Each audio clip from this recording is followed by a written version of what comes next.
အားလုံးပဲမင်္ဂလာပါဒီနေ့နင်းဖတ်ပြပေးမှာကဆီယမချော်ရီမန်ရေးသားထားတဲ့အရေးမဲ့ပန်းဆိုတဲ့စာလေးဖြစ်ပါတယ်အရေးမဲ့ပန်းဒီနေ့ကတော့တရခန်ကိုကျွန်မတွေ့ရှိသွားပါပြီအမှန်တိုင်းပြောရရင်တရခန်တော့မဟုတ်ပါဘူးကျွန်မစောင့်ကြည့်ပြီးသိချင်နေတဲ့တစုံတဦးမို့တရခန်လို့ရှင်းညွှန်းလိုက်တာပါသူကငှက်တိုက်လို့ရှုပ်ပွားပြီစေမဆိုပဲနီးကြောင်နေတော့စပင်ခက်ကြမ်းကြမ်းခက်ညစ်ညစ်အဖြူရောင်ပေါ်အစွန်းထင်းဘလက်ပွားနဲ့လေပင်ပေါက်ကျစပူရှက်ခပ်ပြဲပြဲအောက်အနားမှာဖွာလန်စုပ်ပြက်ကျိုးအမြင်လိုက်ထွက်ပြီးအယောင်ဆင်းမရှိမှုံမှုံမမှန်ချင်းမောင်းမိတထေရာဘာဖနက်တစ်ဖက်မှာတန်ကြိုးချိတ်ပြီးလမ်းများစွာကိုရှောင်နေသူသူကြည့်ရတာပလတ်စတစ်ကောက်သူစိတ်မနှံ့သူလို့ထင်ရပေမဲ့အမှန်တကယ်မဖြစ်နိုင်ဘူးလို့လည်းတွေးမိတယ်။သူကခတ်တွတ်တွတ်မင်းကြီးညစ်လက်ချောင်းနေနဲ့တမပင်ခိုင်ကြားကကျွတ်အိတ်ထုတ်ကိုဆွဲယူလိုက်တယ်။သူ့ပုံစံက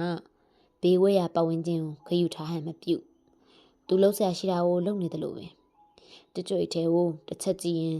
လမ်းအတိုင်းအနောက်ဘက်စီခတ်တွတ်တွတ်လျှောက်သွားတယ်။မန္တလေးရဲ့ထုံးစံအတော်များများမှာအိမ်ရစားကျွန်းစားကြံအပေါ်များကိုတော့မပစ်ပဲအိမ်ရှိမှချိတ်ထားလေးရှိကြတယ်။ကျမအမြဲချိတ်ထားတဲ့ကြွေအထုပ်လေးဟာတိတ်မကြပဲခင်အပင်မှာမတွေ့ရတာများတယ်။နေတိုင်းဘယ်သူများယူရလဲလို့စိတ်မဝင်စားစရာကိစ္စတခုစိတ်ဝင်စားနေမိတယ်။အမှန်တော့ဒါတွေကဖြစ်ရိုးဖြစ်စဉ်အိမ်ရှိဖြတ်သွားဖြတ်လာတောင်းစားသူတွေပဲယူမှာပေါ့။ဒါကိုဘာကြောင့်တွေးစရာမဟုတ်တွေးပြီးစောင့်ကြည့်နေမလဲဆိုတာကိုယ်တိုင်လည်းမသိတော့ဘူး။ဒါကိုပဲတခြားစောင့်ကြည့်နေတဲ့အဖြစ်ဒီနေ့တွေ့ရတဲ့အသက်20ဝန်းကျင်ပြီးဆုပ်ဆုပ်ကောင်းလေးတယောက်ပါ။သူကအဲ့ဒီအထုပ်တွေကိုအမြဲတမ်းလာဆောင်ယူနေပုံရတယ်။ထမင်းကြံဟင်းကြံအထုပ်တွေကိုသူယူတာလို့သိသွားပြီးတဲ့အချိန်ကစပြီးဒီကိစ္စကခေါင်းထဲကပျောက်သွားပြီးနောက်ရက်ဒီမှာစောင့်မကြည့်ပြတော့ဒါဟာတမန်ကိစ္စတစ်ခုပဲလေ။သူနဲ့ပတ်သက်ပြီးဒုတိယအချိန်ပြန်ဆောင်တာကဒီနေ့တော့ကျမရဲ့စာအုပ်တစ်တာကြီးရှင်းပြီးအဟောင်းအစ်စ်နဲ့ရောင်းရမယ့်စာအုပ်တွေကိုခွဲနေတော့သူ့ကိုအိမ်ရှိမှာရှစ်တီရစ်တီလုပ်နေတာကိုတွေ့ရတယ်။အိမ်ရှိတမကိုင်းမှာဘာအထုံးမှချိန်မထားဘူး။နေတိုင်းရနေကြဆိုတော့တောင်းမလို့များလားလို့ထင်မိတယ်။ဒါနဲ့ကျမကပတ်စံ200ကိုယူပြီးသူ့ကိုပေးလိုက်တယ်။သူကကျမကိုခေါင်းခါပြတယ်။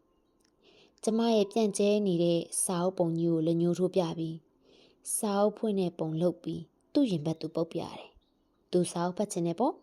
။အံ့ဟောစွာပဲသူကစကားမပြောတတ်ပဲဘူး။စာအုပ်ဖတ်ချင်တာလားဆိုတော့သူကခက်တွတ်ကောင်းညိတ်နေ။ကျမအိမ်ဝင်းနဲ့ခေါ်လိုက်ပြီးခွဲထားတဲ့စာအုပ်ထဲကနေကြိုက်တာဖတ်လို့ပြောလိုက်တယ်။သူကဝမ်းသာသွားပြီးရာဘာဖနက်ကိုချွတ်ဖင်ခုထိုင်တယ်။ကာတွန်းစာအုပ်တို့ကိုဆွဲယူကြည့်တယ်။ကျောင်းနေဘူးလားဆိုတော့သူကခေါင်းညှိရင်လက်ငါးချောင်းထောင်ပြတယ်။ငါးတန်းနေဘူးတယ်။ဟုတ်ရဲ့လားလို့စိတ်ထဲကထင်မိတယ်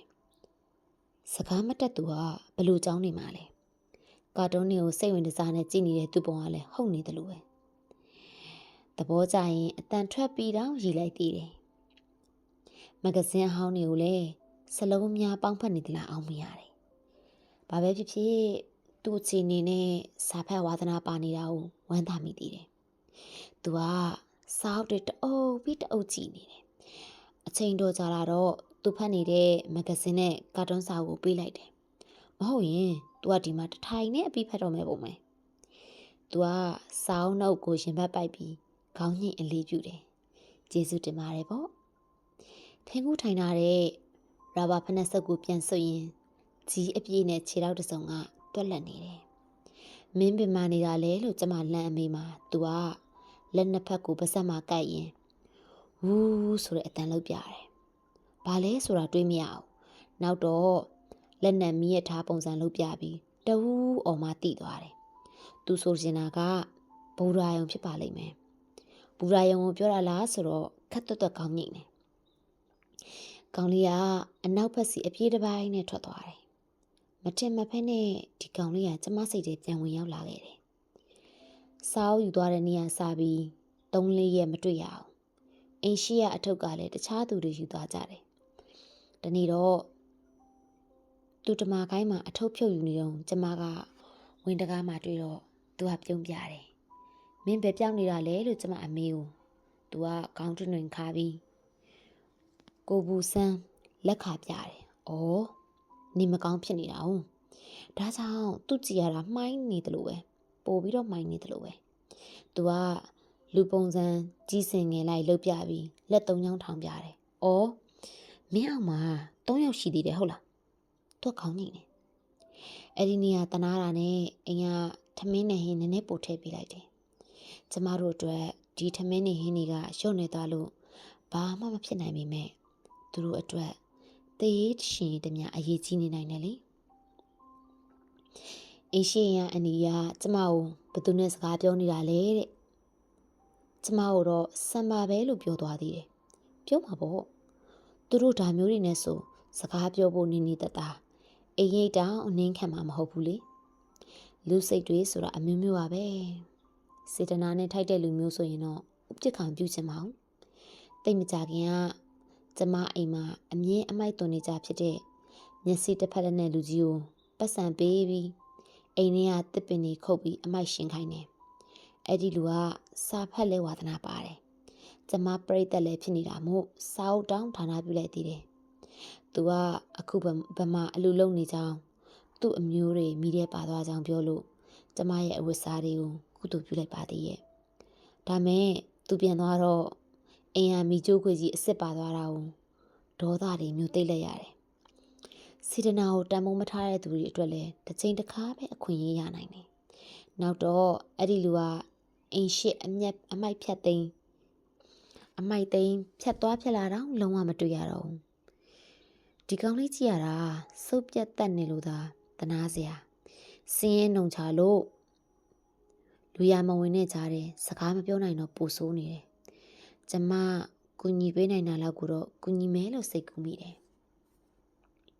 သူဖတ်ချင်တဲ့စာအုပ်မျိုးတွေကိုငါပေးငါတာတို့ပါတော့ပေါ့။ကျမစီမှာစာအုပ်တွေအများကြီး။နောက်ရက်တွေမှာကျမအပြင်သွားတာနဲ့များကောင်းလေးကိုမတွေ့ပြန်။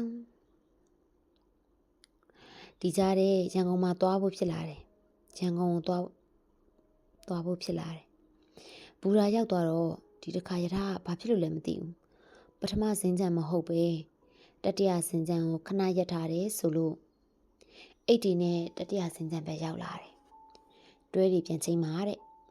ဘာရဲမဟုတ်ဘူရာရောက်တော့ဟိုကောင်လေးကိုဖြတ်ခနဲ့တတိယသွားတယ်ပလက်ဖောင်းမှာလှိမ့်နေလိုက်ကြတာမိသားစုလိုက်တွေအများကြီးပဲလေနဲ့ပါလာတဲ့အနံ့ဆိုတွေကသူတို့တွေအတွက်ရှင်ပါကုန်ပြီထင်ပါရဲ့လင်းလာတဲ့ကြိတ်ပြန်တွေကိုဖက်နှက်မပါတဲ့ကလေးတစ်တိုက်လိုက်ဖန်ဆော့ကစားနေကြတယ်ရက်ထားတဲ့ရထားတွဲတွေပေါ်ကိုဟိုဘက်ကကွေကြော်တက်ဒီဘက်ကဆင်တွဲချင်းရထားတွေပေါ်မှာတွဲလောင်းကိုလိုက်ပါသွားကြတဲ့အထဲမှာခါဝင်းနဲ့ကလေးမလေးတွေပါပါတယ်ယောက်ျားလေးတွေကလည်းအတော်ဟုတ်ဆော့ကြတာသူတို့လက်ထဲမိချစ်ကအလွယ်တကူပါနေတော့တယောက်နဲ့တယောက်လိုက်ရှုတယ်ကျမကကြည်ရင်ရထားပေါ်ကနေနှလုံးပြူးသွားတယ်ပစိုးမှာမီးထောက်ပြီးပူလာမှအဲ့ဒီကောင်လေးကအော်ပြီးရှုတဲ့ကောင်လေးကိုလိုက်ထူတယ်အမိုက်ကစကြက်တက်မီးလောင်ဆိုတာဒါမျိုးနေမှာသူတို့ပတ်ဝန်းကျင်မှာဂယုမဆိုင်ထိန်ချောင်းဆောင်းလျှောက်ပေးမဲ့သူမရှိကလေးတွေလှုပ်ချင်တိုင်းလှုပ်နေကြတော့တာပဲသူတို့အနီးမှာမိန်းမကြီးတစ်ယောက်ရှင်ငုံထဲမှာကလေးပုစီကွေးကိုကြောပေးပြီးနှုတ်တိုက်နေတယ်သူ့အနားမှာလည်းအထုပ်ဘိုးတွေပလုံစီလို့ရထားမထွက်နိုင်သေးခင်အချိန်မှာမျက်လုံးထဲဝင်ရောက်လာတဲ့အရာတွေကိုကြည်နေမြင်နေရတာစိတ်မချမ်းသာခြင်းစရာပါအိတ်ထဲကနေစာအုပ်လေးထုတ်ဖတ်မယ်လို့တုံးပလက်ပေါင်းလေကားထက်စီကနေအထုပ်ကလေးတရမ်းရမ်းနဲ့ဘူရာထဲဝင်လာတာဟိုကောင်လေးကနီးတစ်ထက်နီးလာတယ်သူ့လက်ထဲမှာကြွရောင်စုံသုံးထုတ်ပါလာတယ်ဟောကောင်လေးကခုနနှုတ်တိုက်နေတဲ့မိန်းမကြီးနာသွားတယ်စော့နေတဲ့ကလေး၃ယောက်ကိုလက်လန်းပြခေါ်တယ်သူပြောတဲ့သူ့အောက်ကအငယ်လေး၃ယောက်ဆိုတာထင်တယ်ကလေး၃ယောက်ခုံပေါက်ပြီးသူ့နားရောက်သွားတယ် သူကြွေထဲကထမင်းဟင်းတွေကိုတန်းကြိုင်နေထဲတယ်ဝယ်လာခဲ့တဲ့ပုံတော့မရအောင်ဒီလိုပဲယူလာခဲ့တဲ့အထုပ်လေးတွေဖြစ်နိုင်တယ်ကလေး၃ယောက်ကိုသူကတလှည့်စီကျွေးတယ်မိမကြီးကနည်းနည်းနှိုက်စားတယ်သူကကလေးတွေကိုကျွေးပြီးတန်းကြိုင်နေပြန်ဆင့်တယ်ခဏနေတော့အထုပ်တွေကိုခေါင်းမိပြီးစာအုပ်တုပ်ကိုဖတ်နေတယ်အဲ့ဒီစာအုပ်ကကျမပေးလိုက်တဲ့စာအုပ်လေးဒီမြင်ကွင်းဟာကျမကိုတော်တော်စိတ်မကောင်းဖြစ်သွားစေတယ်အောက်ခြေလူဒန်းစားအစ်စ်တေလို့ပြောလို့ရတယ်ဒီမိသားစုတို့ကိုနေ့တိုင်းဒီလိုနည်းနဲ့ရှာကျွေးနေပုံပေါ်တယ်ဒီကြားတယ်အခွင့်အရေးတန်းတို့မရနိုင်တဲ့အပြင်သူမှစကားမပြောတတ်ပြန်ဘူးဘလို့နည်းနဲ့ဖြစ်ဖြစ်မငတ်အောင်ရှာဖွေကျွေးနေတဲ့သူစိတ်တက်ကလေးကတော့လီစားစရာပေါ့တပြင်းမောကိုချရင်ယထာထွက်သွားတဲ့အချိန်ထိစာမဖတ်နိုင်ပဲတွေ့တွေ့ငင်းငင်းကြည့်နေမိတယ်သူကတော့ပလက်ဖောင်းပေါ်မှာခေါင်းတင်အိပ်ပျော်နေပြီစာအုပ်ကလေးကိုတော့ရင်ဝင်ကြားမှာပိုက်ထားတယ်ကလေး၃ယောက်ကချွတ်အိတ်တွေကိုဘူပေါင်းနေရအစားထိုးရင်မြောက်လိုက်ဖမ်းလိုက်လုံနေကြတယ်မိမကြီးကတော့ကလေးကိုရင်ဝင်နဲ့ထက်သိရင်ခုနကလေးတွေစားပြီးကြံပုံရနေတဲ့ထမင်းငယ်တကယ်ကိုပါစက်ထဲကောက်ထည့်လိုက်တယ်အနောက်ဘက်စီကကလေး9ယောက်လောက်အော်ဟစ်ပြေးလာကြပြီးဟိုကလေး3ယောက်နဲ့အတူကျွတ်အိတ်ကိုဝိုင်းဖမ်းပြီးမိတော့လက်တွေများတော့စုပ်ပြေးသွားကြတယ်ဒါတော့ပဲသူတို့လေးတွေကသဘောကျနေကြတယ်သူတို့ကိုဖန်နေပေးမဲ့အနာဂတ်ကြီးအကြောင်းကိုတော့ကြောက်ရွံ့စွာဆက်မတွေးဖြစ်တော့ကလေးတွေရဲ့အတန်ကလိုင်းတန်နေနဲ့တူပြီးစူညံနေတယ်ကျမမျက်လုံးထဲကမြင်ခွင့်ကမိရထားထွက်သွားတော့တဖြည်းဖြည်းနဲ့ဝေးပြီးကြံခဲ့တယ်ဒါပေမဲ့အရေးမဲ့ပန်းလေးတွေရဲ့ဘဝကိုဆက်တွေးနေမိတယ်နောက်နေ့ကျမအိမ်ရှိတမကိုင်းကလာဖြုတ်ယူမဲ့ကြွိထုတ်လေးတွေဟာဒီမိသားစုနဲ့ဒီကလေးတွေအတွက်တည်းလားချောဤမန်မန္တလေးပေဖူလာမဂဇင်းစာဖတ်သူကျမရွှေသစင်းပါနားဆင်ပေးသူများအားလုံးကျေးဇူးများတင်ပါတယ်